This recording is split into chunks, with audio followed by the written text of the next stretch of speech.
Hello दोस्तों, हमारे सुशीला किरण के गीत में आप सबका बहुत बहुत स्वागत करते हैं, वेलकम करते हैं और अभिनंदन करते हैं।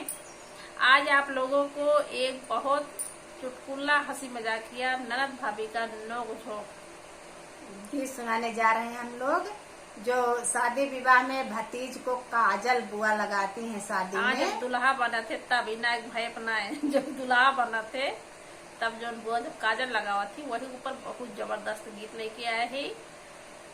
बहुत बढ़िया गीत बा, आप लोग खुलवात करके जरूर सुनिए। शादी विवाह में जब बुआ मांगा थी नियग तो भाभी उनके का कहा थी, आप लोग इस गाना के माध्यम से जरूर सुनिए। अब आप लोग फिर देखा बुआ का पावा थी कि नाय पौती की वैसे ससुरे चली जाती। हाँ, लेकिन देखा दुल्हा का मम्मी के तरह बहाना कर थी। आप लोग इस गाना के माध्यम से जरूर सुनिए कि हर कड़ी अलग अलग बा, हर बहाना अलग अलग बा। आप लोग जरूर सुनिए, लास्ट तक सुनिए। आप लोग देखें बुआ का पावा थी लास्ट में कि ना पौती, और जब भतीज की अपने काजर में लगावत थी शादी में तो भाई में तो उनका फर्जे रहा था मांगे का। लेकिन अब दुल्हा की मम्मी मम्मा काव कहा थी काव दे। हाँ, देखा कंजूसी यहाँ की दे दी थी। अब आप लोग गीतिया सुनिए तब मजा आए दे सुने में। और भाई जबरदस्त लोग जोक बा, आप लोग सुने और सीख के खूब गई हैं, लास्ट तक जरूर सुनी है। हाँ, लास्ट तक सुनिए तो पता लगे खा बुआ का उपाय। हाँ, कि भाभी बहानों में रख दी कि दही। हाँ, यही सबके ऊपर बात है जबरदस्त गीत। अगर गीत पसंद आए तो चैनल को लाइक और सब्सक्राइब जरूर करिए और कमेंट के माध्यम से जरूर बताइए कि हम लोगों का गीत आप लोगों को कैसा लगा। मैं आप सब सुने काजल लगाते समय का गीत।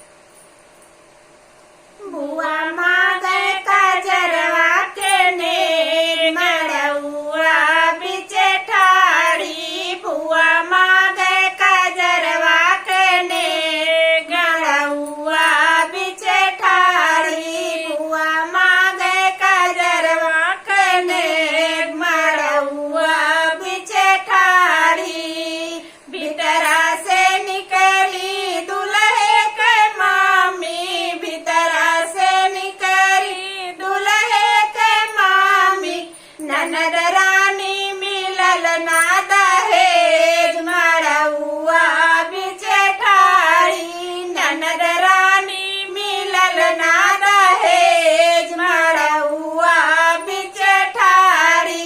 बुआ मांगे काजरवा के ने मड़उआ बिचे ठाड़ी। बुआ मांगे काजरवा के ने मड़उआ बिचे ठाड़ी। बुआ मांगे काजरवा के ने मड़उआ बिचे ठाड़ी। खटिया भी टूटी मचिया भी टूटी, खटिया भी टूटी मचिया भी टूटी।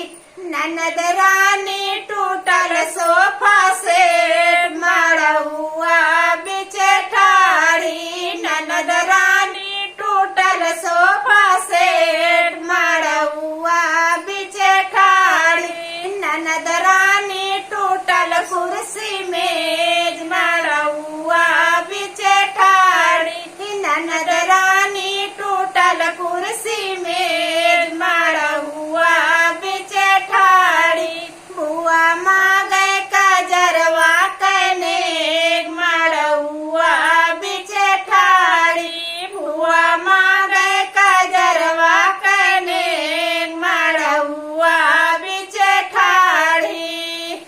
आज न चले भौजी कौनो बहाना, आज न चले भौजी कौनो बहाना। भौजी झाड़ लेब भैया के जेब मड़उआ बिचे ठाड़ी। भौजी झाड़ लेब भैया के जेब मड़उआ बिचे ठाड़ी। बुआ मांगे काजरवा के ने मड़उआ बिचे ठाड़ी। बुआ मांगे काजरवा के ने मड़उआ बिचे ठाड़ी। इतनी बचन सुनी भौजी कवन देई, इतनी बचन सुनी भौजी कवन देई। अरे कारी नगद वाली बेग मड़उआ बिचे